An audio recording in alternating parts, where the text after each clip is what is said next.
So it's really my pleasure to welcome you here to this virtual workshop that we had hoped was going to be in person, but it will work out this way. We really appreciate this. It's a joint uh, workshop organized by us here at the University of Tennessee at the National Institute for Mathematical and Biological Synthesis, which we locally call NIMBioS, as well as the Southeast Center for Mathematics and Biology that is based at Georgia Tech, but has connections to many institutions around and is a center that's funded by the National Science Foundation and the Simons Foundation. And this particular workshop, we're really appreciative of the support of the Burroughs Wellcome Fund, which has allowed us to develop this and to carry it out, as well as the National Science Foundation, which provides support to NIMBioS. I'm going to note that we have a whole set of co-organizers here. Stefano Allesina is at the University of Chicago and is also a recipient of one of the Burroughs Wellcome Fund awards on quantitative education for graduate students and training. Christine Heitsch is the director of the Southeast Center for Math Bio down at Georgia Tech, and Mariel Vazquez is a faculty member and organizer of a number of centers at the University of California at Davis. Greg Wiggins, who many of you have met, is the coordinator with me of this particular workshop. He's the education and outreach coordinator for NIMBioS. Eric Carr, you've also likely met as the person, or at least heard from, as the person in charge of all kinds of computational and visualization aspects here at NIMBioS. He's our computational engineer, among other things. And Sandra Leray, who is not on right now, but will be on tomorrow, is the evaluator for this activity through the National Institute for STEM Evaluation and Research. So you'll be hearing from her. And I really appreciate all of you who are participating in this. I did a very quick sort of estimate of how many years of experience with graduate quantitative education we have amongst the participants here. And I came up with somewhere between 700 and 800 years of experience in faculty positions or directorship positions in dealing with quantitative training for life science graduate students. So I'm very, very delighted that you've all agreed to participate in this. And you bring a wealth of experience, but there's also a range of experiences, including several people who are currently students, both undergraduates and graduate students, as well as those in the early career stages or postdocs. And we also have some representation from outside the U.S. to give us a bit of an international perspective as well. The overall objectives of this workshop are, first of all, to summarize what's sort of common and what are the alternative practices that are going on currently in including quantitative education in life science graduate programs. And I do want to emphasize here that there's a tremendous variety of life science graduate programs, from ones that are designed to be explicitly quantitative, and you'll hear from Joshua Weitz about one of those, and others that are broadly in every field of the life sciences. To identify potential research initiatives on the effectiveness of alternative education methods. So there's been a considerable development of this at the undergraduate level, and I'd be happy to talk with you about some of the activities at the undergraduate level to identify what's working and what doesn't seem to work as effectively in enhancing the quantitative, conceptual, and skill development of undergraduates. There's much less information about what works at the graduate level. And so one of our objectives is to help identify what educational research initiatives might be useful there.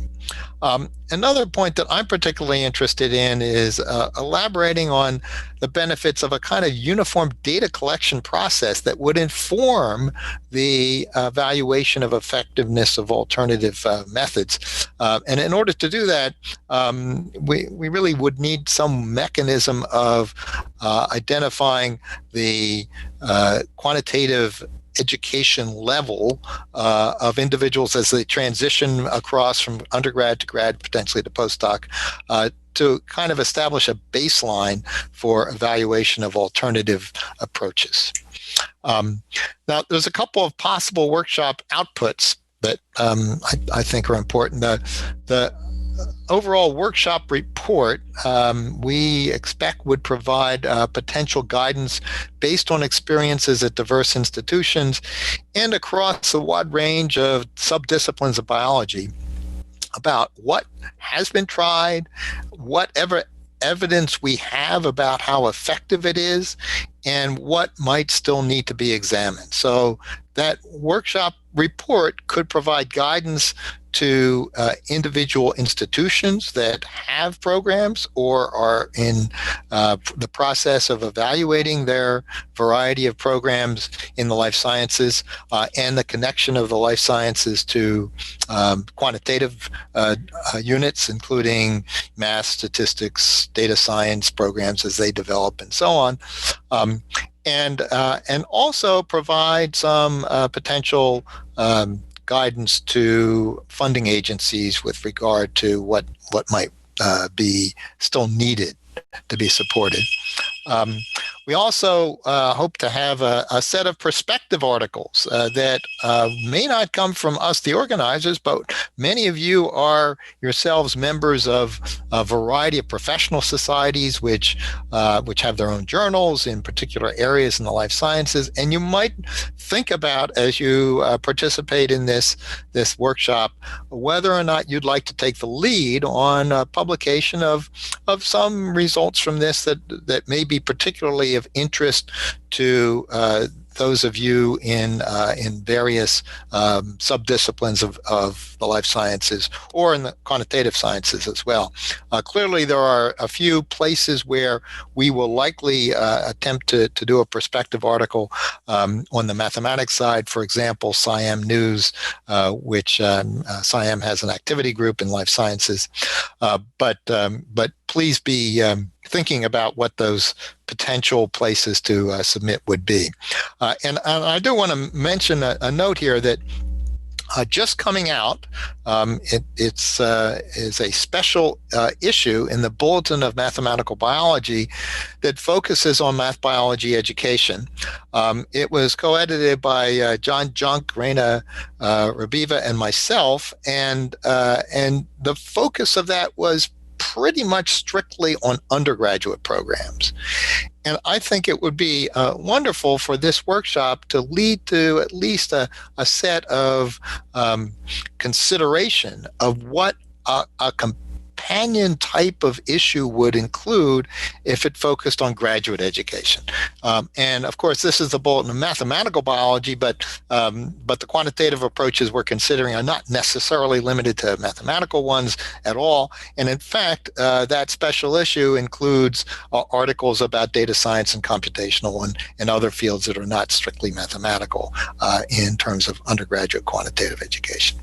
So please do consider writing up perspective articles. And when you talk to people individually or in small groups and breakouts, please make sure that you mention them as well. I did want to point out that there are some lessons from undergraduate initiatives in quantitative biology that can certainly inform what we can do at the graduate level as well.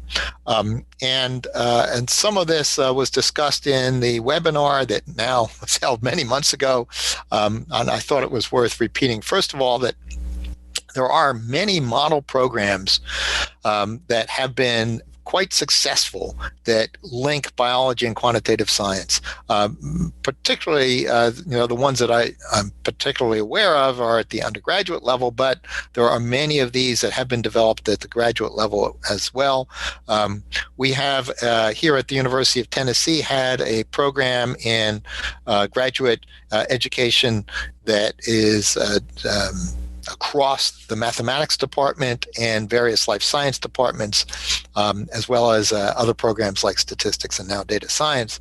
It's been in existence for over 40 years, and the key for that program, which is at the graduate level, is what we call multiple routes to success, meaning that it should be open to ways to enhance the quantitative training of life science students, depending upon whether they just want to learn how to read the literature or whether they want to be able to do modeling, computation, and analysis themselves, or whether they're on the more mathematical side and they want to basically learn enough biology to be able to provide some insight to biological questions. And I know many of you in the audience have developed similar programs over long time periods.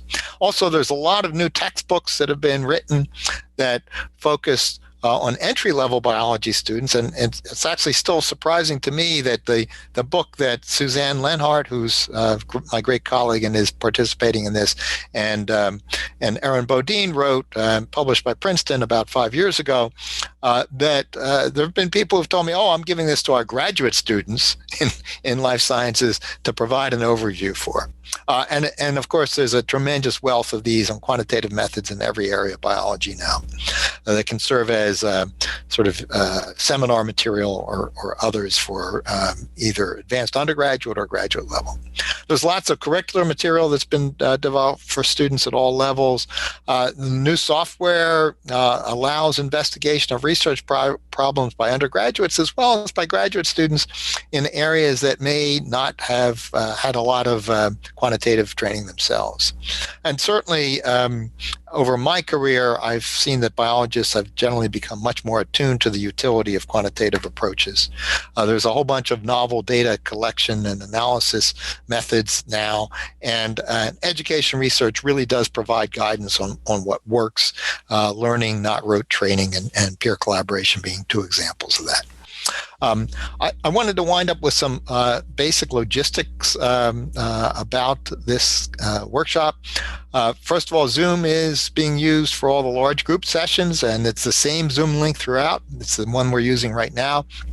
You should feel free to post questions in the chat or raise your hand to be acknowledged before you unmute. That will help everybody in this. And I will be moderating many of those large group sessions, or Greg Wiggins will be. Sococo is going to be used for all the breakout sessions, the bird of a feather sessions, and the receptions. And anytime you want to talk individually to someone, just say, let's go to Sococo, or if you're in Sococo, do a get on them, and you'll be able to go to a room and talk. Remember to turn on your mic and camera whenever you switch rooms in Sococo, because when you switch rooms, it automatically turns it off. And when you switch to Zoom from Sococo, turn off your mic and camera first. That helps. Each breakout room has a link to a Google Doc template that you can edit. It's editable by anyone, and that allows us to maintain a record of the discussion. So please add to that Google Doc. Although there may be one person in each breakout sort of tasked with taking notes, as well as a moderator, please feel free to edit that if there's something that you think should be shared, and also add links to information there. Also, in the same location where that Google Doc is located, it's a breakout room. Google Drive folder is a folder for the talks, and this talk is in there, as will be my next one. You should feel free to put into that folder any talks that you give, and to add things to that folder as well. It's the breakout sessions Google Drive folder in each breakout room. In the breakouts, please be inclusive of all, and allow the moderators to call on people so multiple viewpoints can be shared. So that's where I am with this. I'm going to stop sharing temporarily here and look to see if there's any questions. I see that there's some things in the chat. Okay. So you can see that Alan Hastings is Wellcome Education articles focused on graduate education at the Bulletin of Math Biology. He's the editor. Also, Victoria McGovern has posted some comments about, Burroughs Wellcome being very happy to support this activity. Then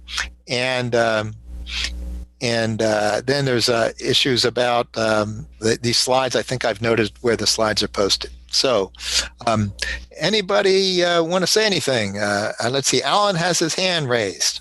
So just quickly, that articles they shouldn't just be like a tutorial, like the SCIM has the sort of things that you would examples, but there would be sort of how you're actually essentially thinking about things, evaluation, about techniques for education, rather than just, okay, here's a simple example that would be interesting to give to students. And okay, that would be great. Look at the articles in the issue that Lou mentioned as examples. And we have changed things a little bit with our continuous publication style. The articles get put together in a slightly different way, but we still do special issues. Okay. Thank you, Alan.